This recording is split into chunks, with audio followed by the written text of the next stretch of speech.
13.8 billion வருடங்களுக்கு முன்பு நீங்களும் நானும் ஒரே புள்ளியில் இருந்தோம்.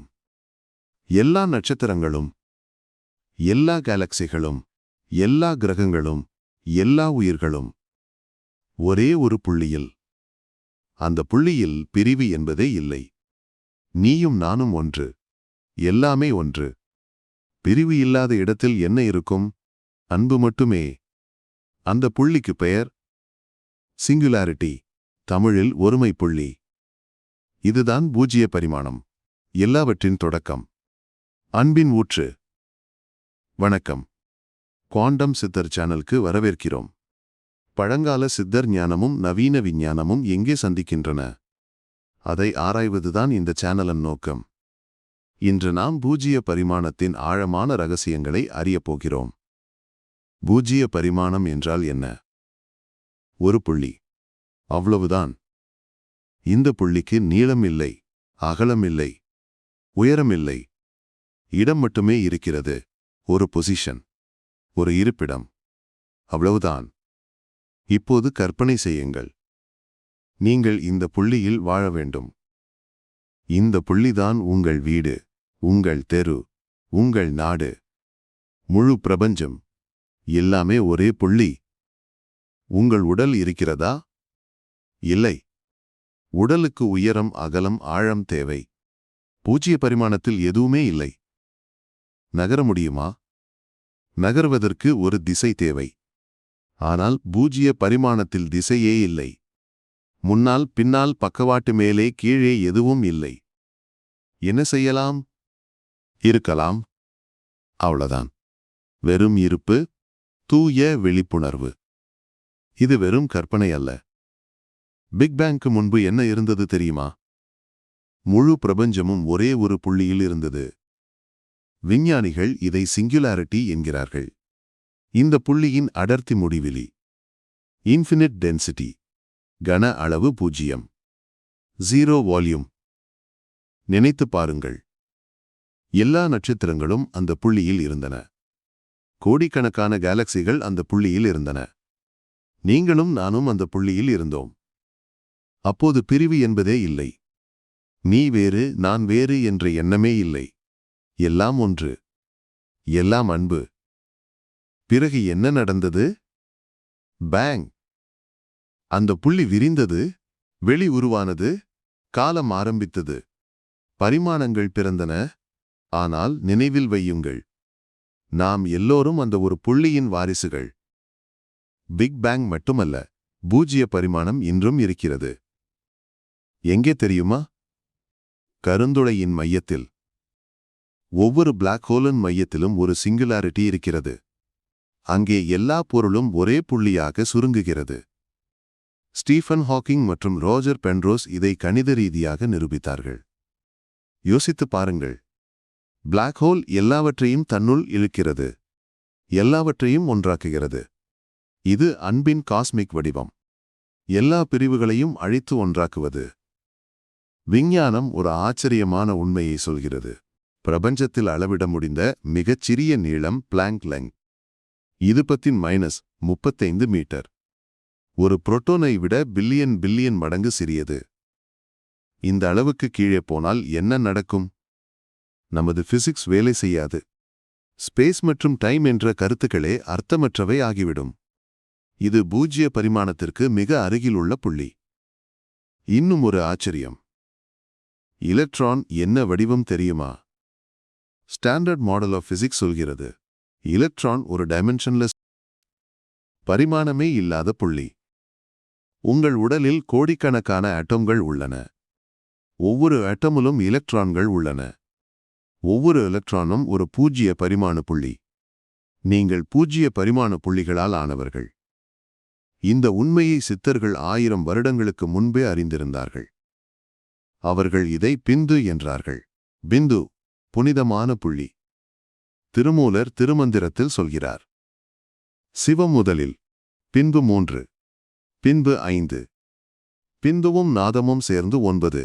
ஆனால் எல்லாமே ஒன்றே. பிந்து என்பது படைப்பின் தொடக்கப்புள்ளி.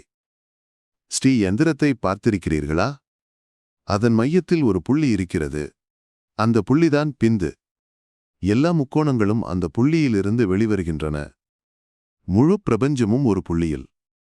ஓம் என்ற எழுத்தை பாருங்கள். அதன் மேலே ஒரு புள்ளி இருக்கிறது. அதுவும் பிந்து. எல்லா ஒலிகளும் அந்த புள்ளியிலிருந்து வந்தன. எல்லா படைப்பும் அந்த புள்ளியிலிருந்து வந்தது. சிவலிங்கத்தை நீங்கள் பார்த்திருப்பீர்கள். சிவபுராணம் சொல்கிறது, லிங்கம் என்பது ஆதியும் அந்தமும் இல்லாத காஸ்மிக் பில்லர், நெருப்பின் தூண். இது பிரக்மண்டா, பிரபஞ்ச முட்டை. எல்லா படைப்பும் இதிலிருந்து வந்தது. ஜோதிர்லிங்கம் என்றால் ஒளிலிங்கம், வடிவமற்ற ஒளி, பரிமாணமற்ற புள்ளி. சிங்குலாரிட்டியும் பிந்துவும் லிங்கமும் ஒன்றே. இப்போது மிக முக்கியமான கேள்வி, உங்கள் ஆத்மா எவ்வளவு பெரியது? உபநிடதங்கள் சொல்கின்றன, ஆத்மா அணுவை விட சிறியது, அதே நேரத்தில் பிரபஞ்சத்தை விட பெரியது. சுவேதாசுவதர உபநிடதம் சொல்கிறது, ஆத்மாவின் அளவு ஒரு முடியின் நுனியின் 10,000ல் ஒரு பங்கு. இது அணு, பரிமாணமற்ற புள்ளி, டைமென்ஷன்லெஸ் பாயிண்ட் ஆஃப் கான்ஷியஸ்னஸ். ஆனால் அதே ஆத்மா பிரம்மமாக விரிகிறது. அணுரணியான், மகதோ மகியான். மிகச் சிறியதில் சிறியது, மிகப் பெரியதில் பெரியது. பூஜ்ய பரிமாணமும் அனந்த பரிமாணமும் ஒன்றே. ஒவ்வொரு நாளும் நீங்கள் பூஜ்ய பரிமாணத்தை அனுபவிக்கிறீர்கள். எப்போது தெரியுமா? ஆழ்ந்த தூக்கத்தில். மாண்டூக்கிய உபநிடதம் இதை சுளுப்தி என்கிறது. 3வது நிலை. ஆழ்ந்த தூக்கத்தில் என்ன நடக்கிறது? கனவு இல்லை, எண்ணங்கள் இல்லை, உடல் உணர்வு இல்லை, காலம் இல்லை, வெளி இல்லை, வெறும் இருப்பு மட்டுமே. ஆனால் எழுந்ததும் என்ன சொல்கிறீர்கள்? நன்றாக தூங்கினேன், சுகமாக இருந்தது. அந்த சுகம் எங்கிருந்து வந்தது? எந்த ஆப்ஜெக்டும் இல்லாமல் எப்படி சுகம்? ஏனென்றால் பூஜ்ய பரிமாணத்தில் பிரிவு இல்லை. பிரிவு இல்லாத இடத்தில் அன்பு மட்டுமே. அந்த அன்புதான் ஆனந்தமாக உணரப்படுகிறது. யோகிகள் இந்த அனுபவத்தை விழிப்புடன் பெற முடியும். தலையின் பின்பக்கம் ஒரு புள்ளி இருக்கிறது. இதை பிந்து சக்கரம் என்கிறார்கள். சகசிராரத்திற்கு கீழே, ஆக்ஞாவிற்கு மேலே. இந்த புள்ளியிலிருந்து அமிர்தம் சுரக்கிறது. Nectar of immortality. ஹத யோக பிரதீபிகா சொல்கிறது, இந்த அமிர்தம் சாதாரணமாக கீழே விழுந்து எரிந்துவிடும். ஆனால் யோகிகள் இதை சேமித்து உடல் முழுவதும் பரப்புவார்கள். குண்டலினி மேலே எழும்போது இந்த பிந்துவை அடைகிறது. சிவனும் சக்தியும் இணைகிறார்கள். 2 ஒன்றாகிறது. இதுதான் பரம அன்பு, உச்ச ஒருமை. இந்த அனுபவத்தை நாமும் பெற முடியும். சித்தர்கள் ஒரு எளிய வழியை சொன்னார்கள். பிந்து தியானம். அமைதியான இடத்தில் அமருங்கள். கண்களை மூடுங்கள். புருவ மத்தியில் கவனம் செலுத்துங்கள், அல்லது இதய மையத்தில். ஒரே புள்ளியில் முழு கவனம். அந்த புள்ளியை ஒரு ஒளி புள்ளியாக கற்பனை செய்யுங்கள். மிகச் சிறிய ஒளி, ஆனால் மிகவும் பிரகாசமான ஒளி. அந்த ஒளியே நீங்கள். அந்த புள்ளியே உங்கள் ஆத்மா.